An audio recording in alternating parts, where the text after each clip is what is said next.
La terre, Zola. Je veux faire le poème vivant de la terre, mais sans symbole, humainement.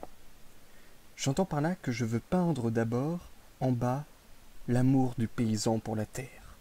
Un amour immédiat. La possession de plus de terre possible. La passion d'en avoir beaucoup, parce qu'elle est à ses yeux la forme de la richesse. Puis, en m'élevant, l'amour de la terre nourricière, la terre dont nous tirons tout, notre être, notre substance, notre vie, et où nous finissons par retourner. Tout de suite, le paysan se pose rapace, l'homme avec ses passions étroites sur la terre qui est grande. Le thème est clair. L'homme vit du désir violent et infini de posséder la terre. C'est une passion prodigieuse, dévorante, absolue. Le dénouement est aussi fatal que cette passion. La terre se joue finalement les appropriations et convoitises brutales. Elle use les hommes dans leur corps, leur énergie, leur âme, suivant un tout après les avoir laissés s'exterminer pour l'amour d'elle. La terre reste sauve sous tous les coups que lui portent et que se portent les hommes.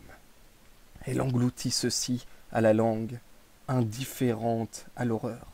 L'homme, le paysan, n'est qu'un insecte, s'agitant sur elle, peinant pour lui arracher sa vie. La vie rend illusoire et vaine toutes les convoitises humaines. Elle se joue de la violence qu'elle inspire comme de l'orgueil forcené des individus qu'elle dissout tôt ou tard dans son sein pour composer d'autres formes vivantes. Elle ne veut qu'elle-même, sans autre but que celui de faire foisonner ses formes. Et surtout, son impassibilité, son indifférence pour l'individu, toute pour la vie qu'elle entretient. La naissance, la mort, ce sont des états, des mots. Elle ne fait que de la vie allant à un but inconnu. Les insectes qui vivent d'elle, qu'elle laisse faire pour le grand but. Cela me sera donné par l'enfouissement du vieux et un semeur dans le champ voisin. Le cadavre, la semence, c'est de la germination pour le printemps. Je crois que notre malheur, c'est comme une maladie que nous faisons nous-mêmes avec de gras chauds et froids, de la mauvaise eau et du mal que nous prenons les uns aux autres en nous respirant nos respirations. Je crois que si nous savions vivre, nous ne serions peut-être pas malades. Avec l'habitude qu'on a prise maintenant, toute notre vie c'est lutter et nager et se battre pour ne pas sombrer. Ça a dû nous donner un dégoût de tout à la langue. Ça a dû obliger notre corps ou une fabrication quelconque. Est-ce qu'on sait ? Le monde nous oblige bien à faire du sang. Nous fabriquons peut-être, sans le savoir, un sang spécial, un sang de dégoût et, au lieu de charrier dans notre corps partout, aux bras, aux cuisses, au cœur, au ventre et aux poumons, un sang d'appétit, notre grand tuyautage nous arrose avec du sang de dégoût. D'abord, il était question des Gaulois libres, réduits en esclaves par les Romains, puis conquis par les Francs qui, les esclaves, firent des serfs en établissant la féodalité. Et le long martyre commençait, le martyre de Jacques Bonhomme, de l'ouvrier de la terre, exploité, exterminé à travers les siècles. Pendant que le peuple des villes se révoltait, fondant la commune, obtenant le droit de bourgeoisie, le paysan isolé, dépossédé de tout et de lui-même, n'arrivait que plus tard à s'affranchir, à acheter de son argent la liberté d'être un homme. Et quelle liberté illusoire, le propriétaire accablé, garrotté par des impôts de sang et de ruine, la propriété sans cesse remise en question, grevée de tant de charges qu'elle ne lui laissait guère que des cailloux à manger.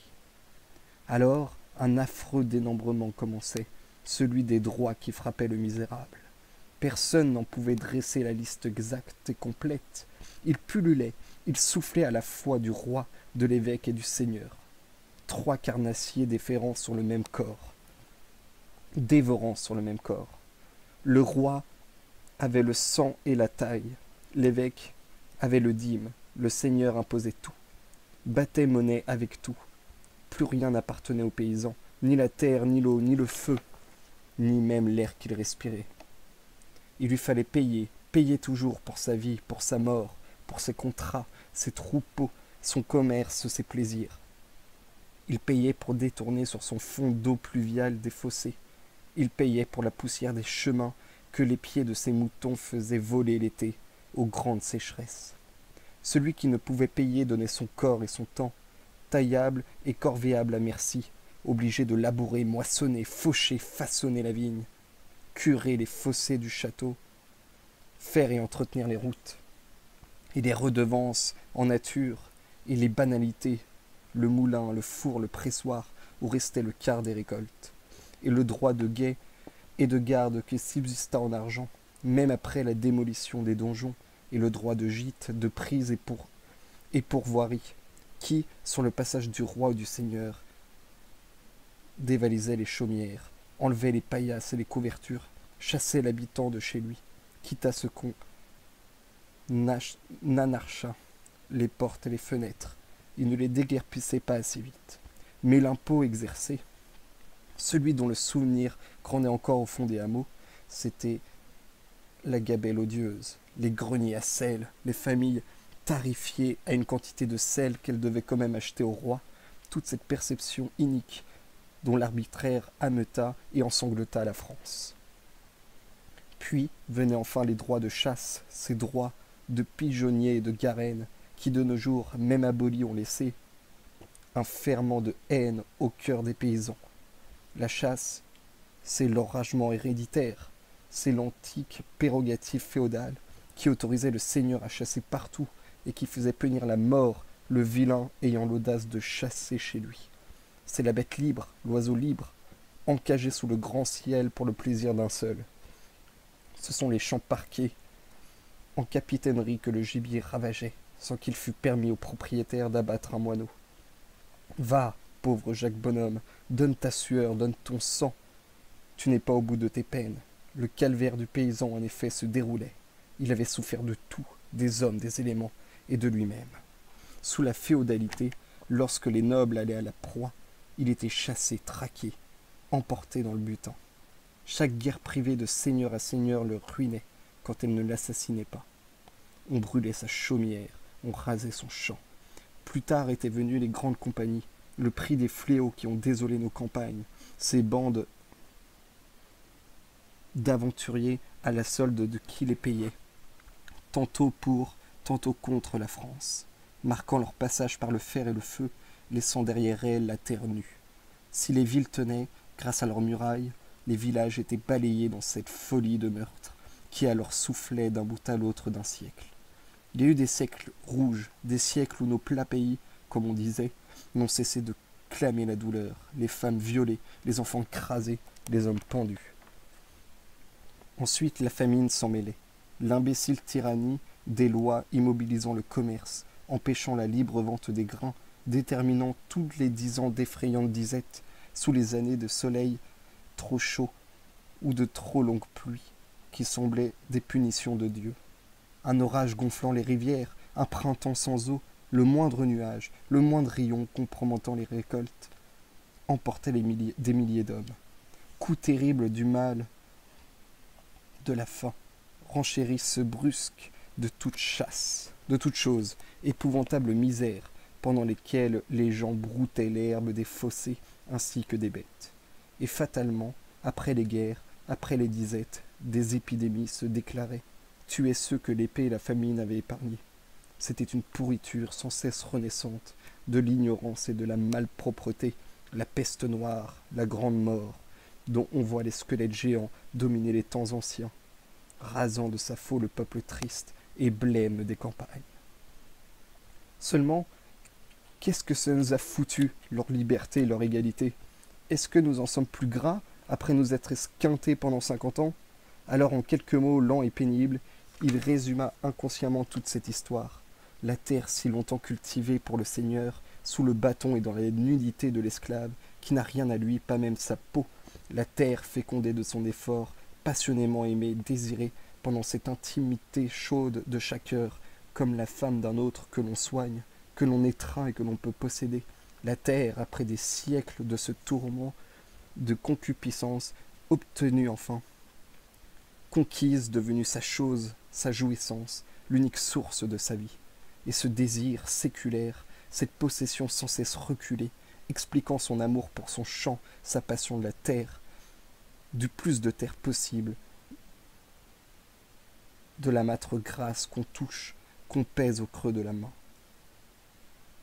Combien pourtant elle était indifférente et ingrate, la terre. On avait beau l'adorer, elle ne s'échauffait pas, ne produisait pas un grain de plus. De trop fortes pluies pourrissaient les semences, des coups de grêle hachaient le blé en herbe, un vent de foudre versait les tiges, 2 mois de sécheresse maigrissaient les épis, et c'étaient encore les insectes qui rongent, les froids qui tuent, des maladies sur le bétail, des lèpres de mauvaises plantes mangeant le sol. Tout devenait une cause de ruine, la lutte restait quotidienne, au hasard de l'ignorance, en continuelle alerte. Certes, lui ne s'était pas épargné, tapant les 2 poings, furieux de voir que le travail ne suffisait pas. Il y avait desséché les muscles de son corps, il s'était donné tout entier à la terre, qui, après l'avoir à peine nourri, le laissait misérable, inassouvi, honteux d'impuissance sénile, et passé au bras d'un autre mâle, sans pitié même pour ces pauvres os qu'elle attendait. La mère hocha sa tête tremblante. Ah oui, bon sang, elle avait travaillé, elle aussi, plus qu'un homme, bien sûr, levée avant les autres, faisant la soupe, balayant, récurrent, les reins cassés par 1000 soins, les vaches, le cochon, le pétrin, toujours couché la dernière. Pour n'en être pas crevé, il fallait qu'elle fût solide. Et c'était pas sa seule récompense d'avoir vécu.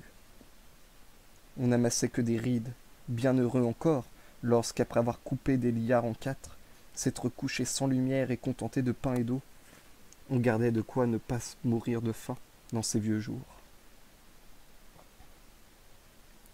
Heureux laboureur, ne quitte pas le village pour la ville, où il te faudrait tout acheter, le lait, la viande et les légumes, où tu dépenserais toujours au-delà du nécessaire à cause des occasions.